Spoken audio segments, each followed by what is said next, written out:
थोड़े थोड़े आप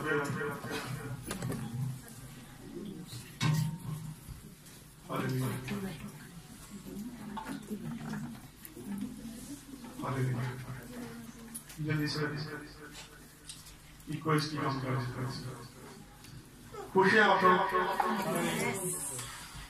सर्दी आगे कितनी सर्दी लगती है? 60 कितनी सर्दी बाहर लगती है, अंदर काम लगती है।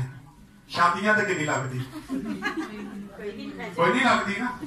शादियों पे हम जैसे मर्जी कपड़े भी पहन लें, कोई सर्दी नहीं। लेकिन चर्च में हमें बहुत सर्दी लगती है, महसूस करते हैं। शादी पे हम महसूस नहीं करते। सर्दी वहां पर भी उतनी होती है, शायद ज्यादा हो, लेकिन हम इसको ना महसूस नहीं करते। थोड़ा थोड़ा आगे हो जाए बेटा, थोड़ा बराई में बच्चों को ये सीढ़ियों में भेज दें।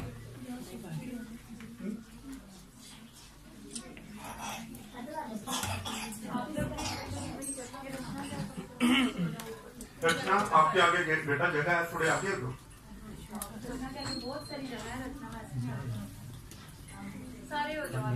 बस बस थोड़े थोड़े बस, ठीक है। एक दो लोग हैं, उनको जगह दे दें। सो मैं कह रहा था कि शादियों में भी सर्दी उतनी होती है। अभी संडे को एक शादी थी, मैंने भी वहां पे जाना था। संडे को इतनी बारिश हुई, कितनी ज्यादा बारिश थी, भेजड़ियां बीबियां उथे पहुंच गई। भीगी हुई थी, लेकिन शादी नहीं छोड़ी। बाद भावे नमूनिया हो गया, लेकिन खुदा के घर की बात आए तो सर्दी बड़ी है। बादल अभी जलंधर होंगे तो हम घर से निकलते नहीं जी, मौसम बड़ा खराब हो गया। क्या ये वफादारी है? खुदा के साथ हमारी वफादारी नहीं है, ये ज़हन में रखें। खुदा के साथ वफादारी यही है कि जैसा भी मौसम हो, हम खुदा के घर में आए।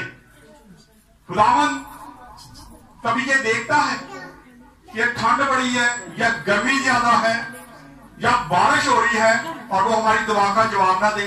कभी हुआ है इससे? मेरी तरफ तवज्जो दे थोड़ी देर बस।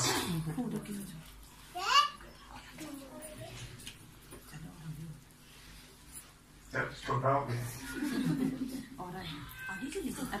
बेटा, आपके आगे जगह नहीं है। ये जो बच्ची बैठी है, इसको भी आगे करो, थोड़ा सा आगे हो, एक इसके पीछे हो।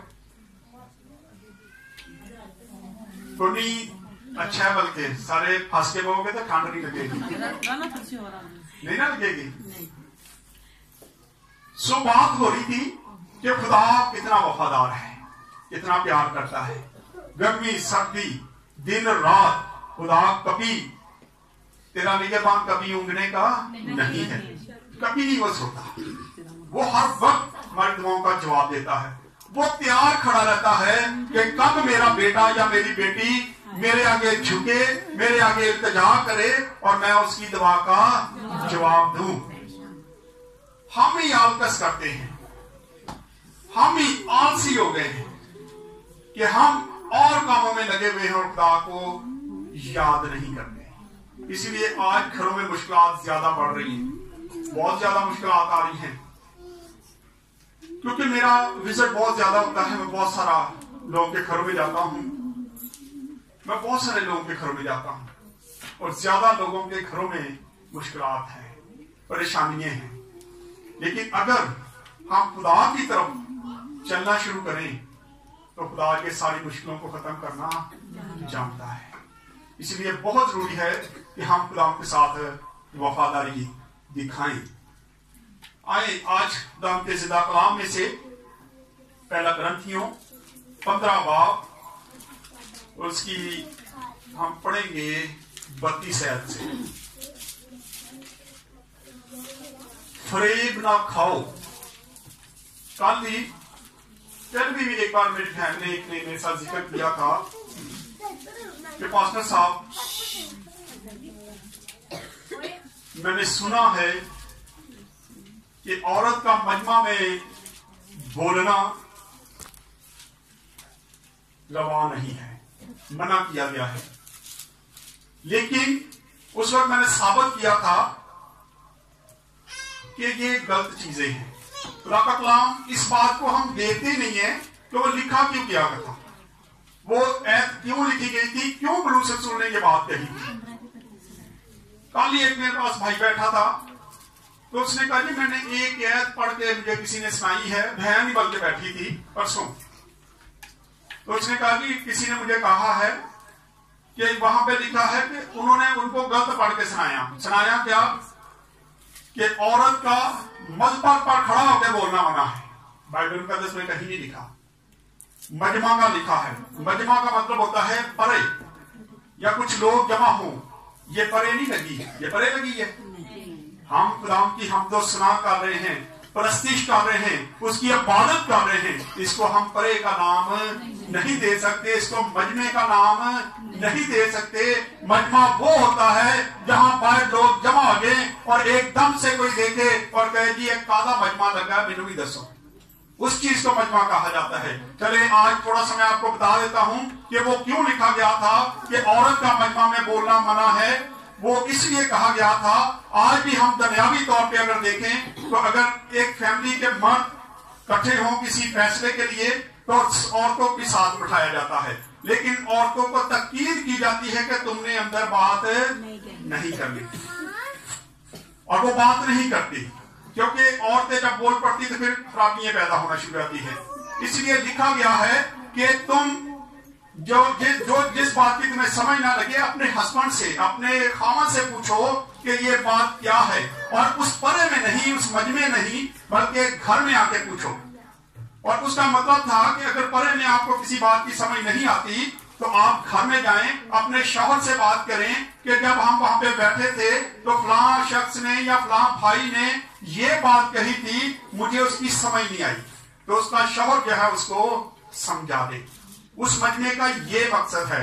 ये मकसद नहीं है कि चर्च में औरत का खड़े होके गाना या कलाम सुनाना मना है। कहीं कलाम नहीं बताता। आज चर्चों की हालत देखने और बातों की हालत देखने, बहनें ज्यादा है, रजू ज्यादा है बहनों का। और गुलाम यीशु मसीह के साथ बहुत सारी औरतें थी। अगर यही बात थी तो गुलाम यीशु मसीह को भी औरतों को साथ नहीं रखना चाहिए था। इसलिए हमें गलत बयानी नहीं करनी चाहिए। मैं इसीलिए आज जो कलाम देने लगा हूं ये इसी के तलक से है। आए पढ़े जरा इसकी 32 से लेके 34 है, 32, 33 और 34 है पढ़ेंगे।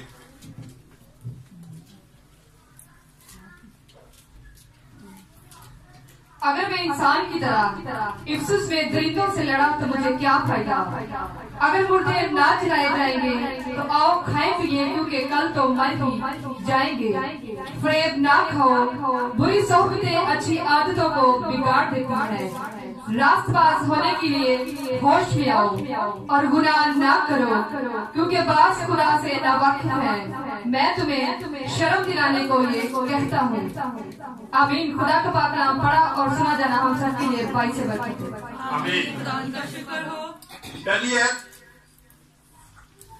कुरिन्थियों की कलीसिया को जब ये खत लिखा गया उस वक्त बहुत सारे ऐसे झूठे उस्ताद खड़े हो गए थे जो गलत तरीन दे रहे थे, जो गलत बातें बता रहे थे। आज भी बहुत सारे ऐसी डोमिनेशन बन गई है, ऐसी मिशनें हैं जो आपको गलत तरीन देती हैं और खुदा की राहों को बिगाड़ने की कोशिश करती है। जैसे मैंने अभी बताया कि ये एक मिशन है जो घरों में आके बताती है कि आप ये काम ना करें, औरत का मजमा में बोलना मना है। और वो आके कई बार बहनें कहती जी मैंने दवाई नहीं करनी, मुझे भी आज पादरी साहब कह के गए हैं। लेकिन ऐसे लोगों से हमें खबरदार रहने की जरूरत है। पौलुस रसूल लिखता है कुरिन्थियों की कलीसिया को कि अगर इफिसुस में मैं जाके लड़ा हूं उन दरिंदों के साथ, उन लोगों के साथ जो ऐसे बिगाड़ पैदा कर रहे थे, तो मुझे क्या फायदा होगा। तुमने तो फिर भी ऐसे ही काम करते रहते हैं। आज भी हम कई बार यही काम करते हैं कि हम बहुत सारे पास्टर साहबान को अपने घरों में दाखिला दे देते हैं। हम नहीं देखते कि इसकी मिशन क्या है, ये क्या लेके आया है, ये क्या सिखा रहा है, ये हमारे घर में क्या बिगाड़ पैदा कर रहा है। हमें आज जरूरत है कि हम रूहों को पहचाने, रूहों को पहचान के जब अपने खादमों को घर में दावत देंगे तो आपके कभी आपके अंदर बिगाड़ पैदा नहीं होगा। कल ही ये भी बात हो रही थी कि एक मिशन आई है, वो कहती कि ब्लड ना दे, चाहे आपका भाई मार जाए, आपकी बहन मार जाए, लेकिन आप उसको ब्लड ना दें, क्योंकि ब्लड आपको खुदा ने दिया है और खुदावंत ने जो आपको दिया है आप वो किसी को दे नहीं सकते। खुदावंत यीशु मसीह ने पूरी दुनिया के लिए अपनी जान दी और अपना खून बहाया था। फिर उसे क्या जरूरत थी, वो भी हमारे लिए ना मरता ना खून बहाता, और अगर वो खून ना बहाता तो आज हम जिंदा ना होते। इसलिए बहुत जरूरी है कि हम ऐसे लोगों से खबरदार रहे। बड़ी खूबसूरत ये आते हैं, 3 आते हैं, इनको 3 से मैं करूंगा। अगर मैं इंसान की तरह इफ्सिस में दरिंदों से लड़ा तो मुझे क्या फायदा, अगर मुर्दे ना जलाए जाएंगे तो आओ खाए पिए, क्योंकि कल तो मर ही जाना है। जैसे कि आज कई लोग कहते हैं कि यही दुनिया है, आगे क्या होना है ये तो पता ही नहीं किसी को। इसीलिए कुरिन्थियों की कलीसिया को पौलुस रसूल लिखता है कि अगर मुर्दे जिंदा नहीं होने तो चलो खाते पीते हैं, कोई मौजा मारने कोई मसला ही नहीं है, आगे जाके कौन सा हमने हिसाब देना है। लेकिन जब हम मर जाएंगे, इसको अगर आखिर तक पढ़ेंगे तो आपको पता चल जाएगा कि जो मुर्दे मरेंगे वो जी उठेंगे, और जब जी उठेंगे तो फिर उनकी अदालत भी जरूर होगी उनकी अदालत। और फिर 33 आयत को पढ़ते हैं तो लिखा है, फरेब न खाओ, बुरी सोचते अच्छी आदतों को भी बिगाड़ देती हैं। आप जितना मर्जी मजबूत होते हैं, आप जितना मर्जी मसीह में चल रहे होते हैं, आप जितना मर्जी कलाम सुन रहे होते हैं, लेकिन अगर आपके दरमियान में कोई ऐसा शख्स आपके घर में आ जाता है जिसकी तालीम गलत है, तो वो आपको तालीम दे के क्या करेगा, अच्छी आदत को भी बिगाड़ देगा। अच्छी आदत को भी क्या कर देगा, बिगाड़ देगा। कभी आप फल रख लें, अच्छा फल लेके आए और एक टोकरी में रख लें उस फल को, और एक फल जो है वो खराब उसमें रख दे, एक दाना कोई खराब रख दे, तो 2-3 दिन में सारे का सारा फल क्या हो जाएगा, खराब हो जाएगा। वो गंदा फल जो है वो सबको क्या कर देगा, खराब कर देगा।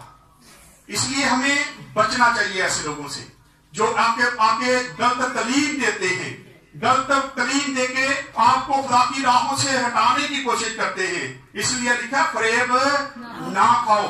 पौलुस रसूल साफ तरीके से ये बातें लिखता है कि हमें आज फरेब खाने की जरूरत नहीं है, लेकिन हम बड़े मजे से फरेब आ जाते हैं, क्योंकि हम एक चीज को जानते हैं कि जो पादरी साहब के हाथ से जी बाइबल सी, और हम तो जी खुदा के खादमों को नहीं बल्कि बाइबल को इज्जत देते हैं। वो बाइबल उसके हाथ में थी तो बाइबल लेके वो आया, इसलिए हमने उसको अपने घर में दाखिल कर लिया। मुझे किसी ने एक वीडियो सेंड की, पास्टर साहब तो नहीं थे वो, वैसे वो कहते पास्टर ही थे कि मैं पास्टर हूं। किसी ने मुझे एक वीडियो सेंड की और उन्होंने कहा भाई ये वीडियो देखिए, ये पास्टर हमारे घर में आया है और मैं हैरान हो गया सारी उसकी हरकतें देख के। उसने जमीन पर तकिया रखने के बाद उसने बाइबल ऊपर रखी। अब बाइबल तो वो पढ़ नहीं रहा था, उनके बेड के नीचे घुस गया, फिर वो बेड के बाहर निकला, गद्दा उठा दिया। गद्दा उठाने के बाद वो बेड के ऊपर करा, अलमारी के ऊपर देखना शुरू हो गया। फिर उसने एक ड्रॉज खोलना शुरू कर दिया। ये जी मैं तवीज ढूंढ रहा हूं, आपके घर में तवीज है, आपके घर में एक तवीज है, वो मैं ढूंढ रहा हूं, एक ड्रॉज खोल रहे। आप क्या करते हैं, आपके खादम हैं, आपके घर में ऐसे लोग आते हैं, आप ऐसी इजाजत क्यों देते हैं कि वो आपके घर की आपकी चीजों को चेक करना शुरू कर दे। बेटियां हैं घर में, उनकी कुछ चीजें पड़ी होती हैं और वो आके उनके ड्रॉज खोल के सारी चीजों को चेक कर रहा है कि जी मैं तवीज ढूंढ रहा हूं। और एक बेटी ने फिल्म बना ली, उसकी वीडियो बनाती रही और उसने वीडियो बना के फिर मुझे दे दी। उसने कहा कि ये हमारे घर में एक पास्टर आया और उसने ये सारा कुछ किया है। मैंने कहा बेटा वो पास्टर नहीं हो सकता। अब भी वो हमारे इलाके में कभी कभी नजर आता है, लेकिन जो लोग तो उसको ये बताते हैं कि हम पास्टर आसम के चर्च के मेंबर हैं, उन्होंने घर में दौड़ जाता है, उनके घर में नहीं आता, लेकिन आम वो ढूंढता फिरता है। हमें ऐसे लोगों से होशियार रहने की जरूरत है। आपके घर से जब वो तवीज निकाल देगा तो तुम सीधे पक्के हो जाना है कि नहीं है बाबा है पादरी बड़ा करने वाला है, इन्हें तो तवीज काट लिया। हमें ऐसे लोगों से बचने की जरूरत है। आरिफदार में मैं एक घर में जाता था, हमारी इबादत होती थी, और जब मैं वहां पे इबादत करवाने जाऊं उनके घर में एक बड़ा खूबसूरत डेक था।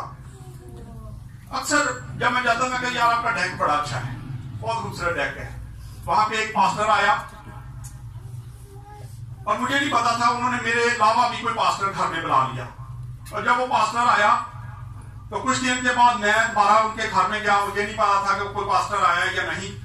तो मैं जब जाके बैठा तो मैंने कहा, मैं यारो आपका डेक किधर गया, बेच दिया आप लोगों ने? तो कहते जी छाड़ दो जी इस गल नूं। मैं कहा नहीं, डेक कहाँ गया है? अगर आपने बेचना ही था तो मुझे बता देते, चले हम ले लेते, हमें चर्च के लिए जरूरत थी, हमें वो पसंद थे स्पीकर वगैरह उसके, हम चर्च में उसको इस्तेमाल कर लेते। तो उन्होंने तो छिपाने की कोशिश की, लेकिन उनका बेटा आया, वो कहता जी भाई साहब मैं तो सच दसना है। मैं कहा बोलो। उसने कहा जी एक पास्टर साहब आए और उन्होंने कहा कि ये डेक के अंदर बहुत सारे तवीज है, ये डेक उठा के मेरी गाड़ी में रख दो। तो मेरे अबू ने उठा के उसकी गाड़ी में रख दिया और अबू ने डेक दे दिया और वो डेक लेके चला गया। तो मैं बैठा था, मुझे भी मजाक समझा, एलसीडी लगी थी, मैं कहा यार ताड़ी एलसीडी में बड़े सारे तवीज ने, क्या मेरी गड्डी क्यों रख दी? ऐसे लोगों को शर्म आनी चाहिए, और ऐसे लोगों को उनको भी शर्म आनी चाहिए जो अपने घर में ऐसे लोगों को दाखिल कर लेते हैं और बाद में फंस जाते हैं, बाद में पछताते हैं। लिखा है अच्छी आदतें, बुरी आदतें अच्छी आदतों को भी क्या करती हैं? बिगाड़ देती है। आप बड़े अच्छे हैं, लेकिन आपके घर में अगर कोई खादम ऐसा आ जाएगा जो गलत होगा तो आहिस्ता आहिस्ता आप उसके रंग में रंग जाएंगे। ये ज़हन रखें। हम जितने मर्जी मजबूत हों, लेकिन आखिरकार फिर हम भी उसी रास्ते पे चलना शुरू हो जाते हैं। और फिर चौथी शर्त में लिखा है रास पास होने के लिए होश में आए। क्या करने के लिए? रास पास होने के लिए होश में आए। क्यों लिखा है होश में आए? आओ गुनाह ना करो, क्योंकि बात खुदा से नावाकिफ हैं। मैं तुम्हें शर्म दिलाने को ये कहता हूं। अब ये बात पौलुस रसूल कुरिन्थियों की कलीसिया को इसलिए लिखता है, और आज भी यहां पर भी ऐसे लोग पाए जाते हैं जहां तक अभी तक खुदा का कलाम नहीं पहुंचा।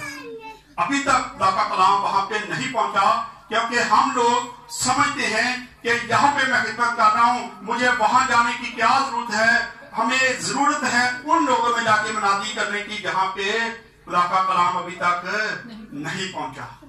इसलिए लिखा है कि होश में आओ, क्योंकि तुम अभी तक क्या कर रहे हो? उन जगहों पे नहीं जा रहे जहां पे खुदा के कलाम की जरूरत है।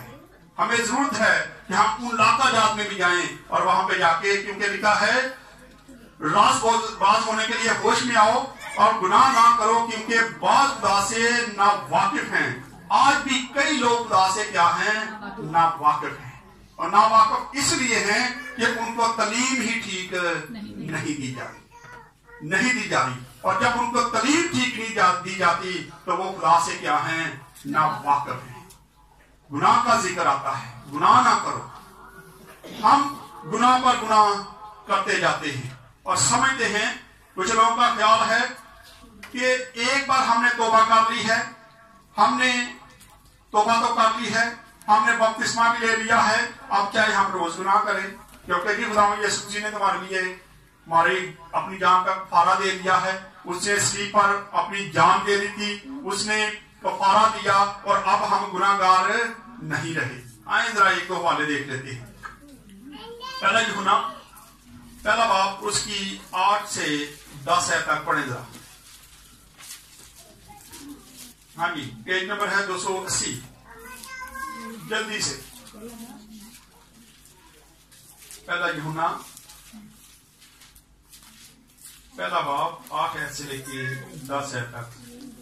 अगर हम कहें कि हम बेगुनाह हैं, अगर हम कहें कि हम बेगुनाह हैं, तो अपने आप को फरेब देते हैं। अपने आप को क्या करते हैं?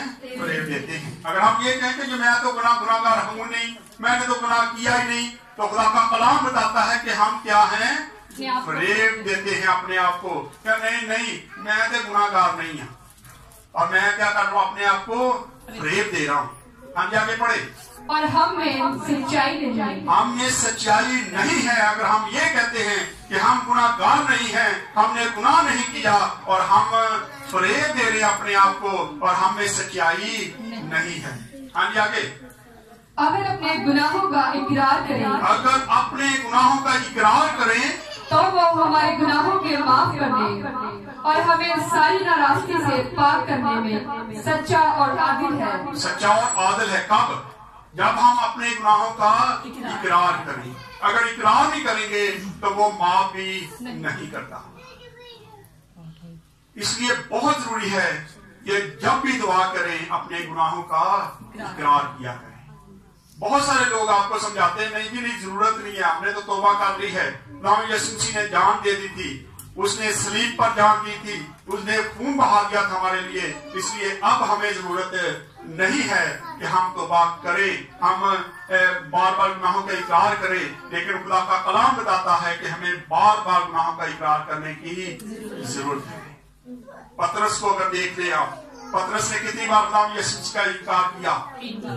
3 बार उसने इनकार किया। तो खुदा यीशु मसीह जब जी उठे तो 3 बार ही उसने उससे इकरार करवाया था। 3 बार उससे इकरार करवाया, और जैसे जैसे उसका इकरार हो रहा था उसको माफी मिलती जा रही थी। और अब हम अगर कहें कि हम गुनाहगार नहीं हैं, हम गुनाह नहीं करते, तो फिर हमारे गुनाह तो लंबे ही होते जा रहे हैं। ये ज़हन में रखें। इसलिए बहुत जरूरी है कि हर रोज हम तौबा करें, खुदा से कहें कि हमारे गुनाहों को माफ कर, और फरेब ना खाएं, बल्कि क्या करें?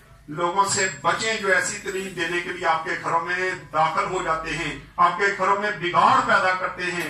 लिखा है बुरी सोचते अच्छी आदतों को भी बिगाड़ देती। पढ़ दे इसको बेटा आगे थोड़ा सा और। अगर कहें कि हमने गुनाह नहीं किया, अगर हम कहें कि हमने गुनाह नहीं किया, तो उसे झूठा ठहराते हैं, उससे झूठा ठहराते हैं, और उसका कलाम हम में नहीं है। उसका कलाम हम में नहीं है।